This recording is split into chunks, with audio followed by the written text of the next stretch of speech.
अस्सलाम वालेकुम dear student. आज हम सॉल्व करेंगे एक्सरसाइज 3.1।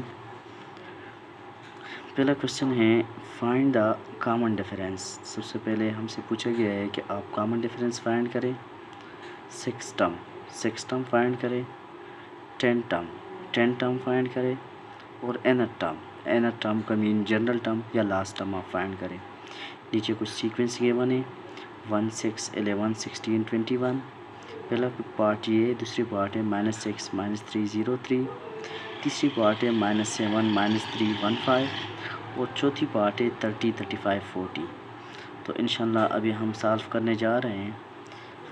सबसे पहले इसको लिख लेते हैं कि हमसे क्वेश्चन में पूछा गया है कि फाइंड द कॉमन डिफरेंस। सबसे पहली चीज़ एक्सरसाइज 3.1 क्वेश्चन नंबर 1 है find common difference.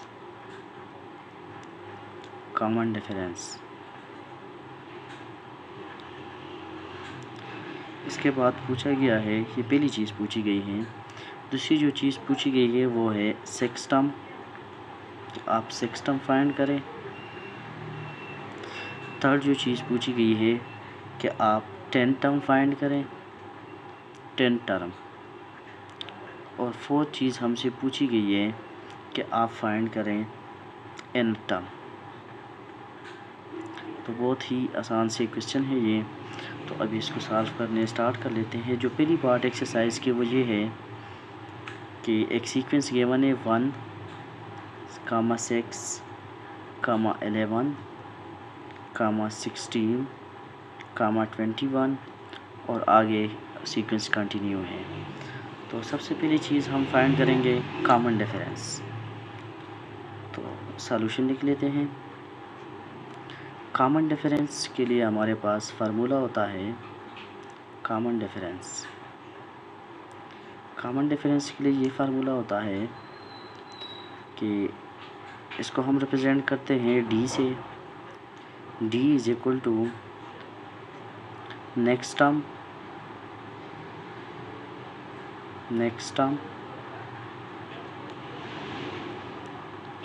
Minus previous term.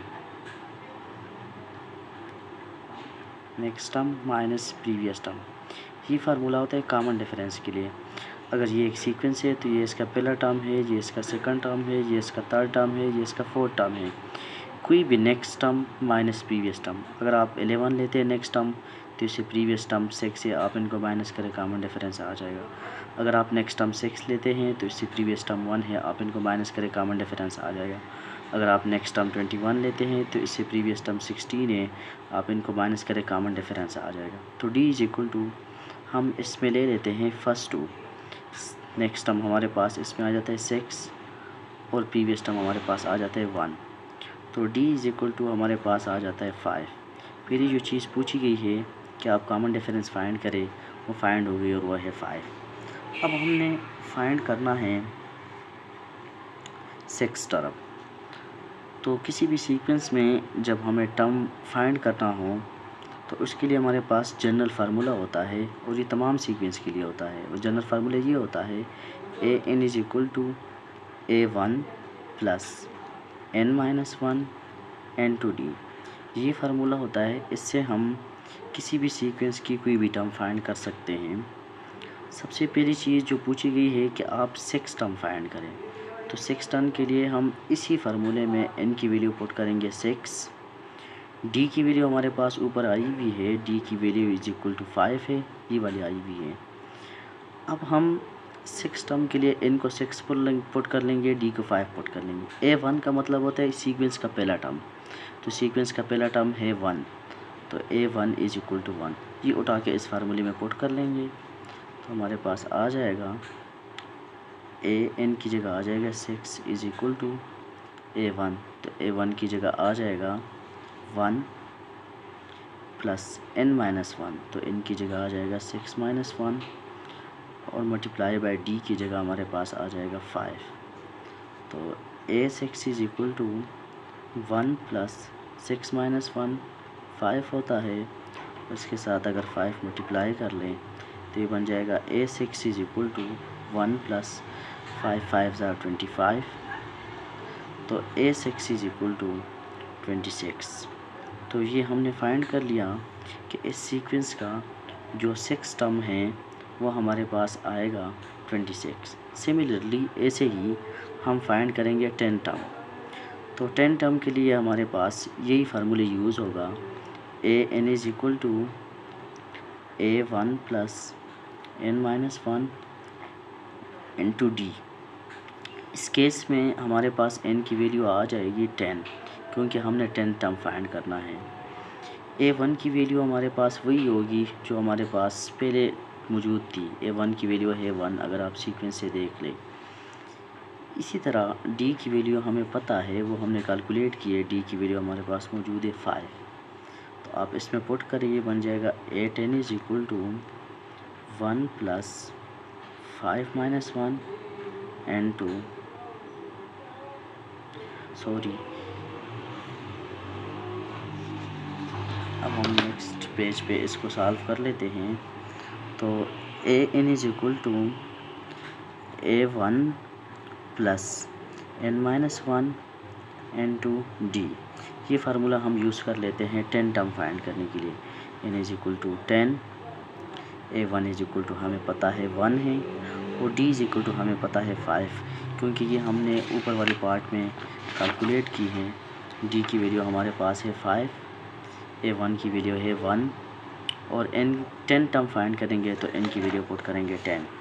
तो इसमें वैल्यू पुट कर लेते हैं, ये बन जाएगा a10 is equal to a1 की जगह आ जाएगा 1 प्लस n की जगह आ जाएगा 10 माइनस 1, और d की जगह आ जाएगा 5।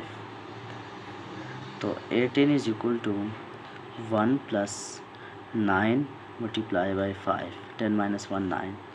तो a10 is equal to 1 plus 9 5 ज़ार 45, a10 इज़ इक्वल टू 46। तो ये इस सीक्वेंस का 10 टर्म भी फाइंड हो गया। लास्ट जो काम हमने करना है वो हमने फाइंड करना है nth टर्म। nth टर्म का मतलब होता है कि आप इसमें n की वैल्यू पुट करें n। जनरल फार्मूला हमारे पास यही है, an is equal to a1 plus n-1 n2 d। तो n को n ही रहने देते हैं, n is equal to a1, पहला टर्म हमारे पास 1 है क्योंकि सीक्वेंस का पहला टर्म 1 है, प्लस n-1, तो इसकी जगह वही n-1 ही आ जाएगा, और d हमारे पास हमने कैलकुलेट किए वो है 5। तो आंसर आ जाएगा an is equal to 1 plus n-1 multiply by 5। इसको मल्टीप्लाई कर लेते हैं, an is equal to 1 plus 5 multiply by n 5n minus 5 multiply by 1 5। an is equal to like term एक साथ कर लेते हैं, तो 5n अपनी जगह पर रह जाएगा और 1 माइनस 5 से सब्ट्रैक्ट हो जाएगा।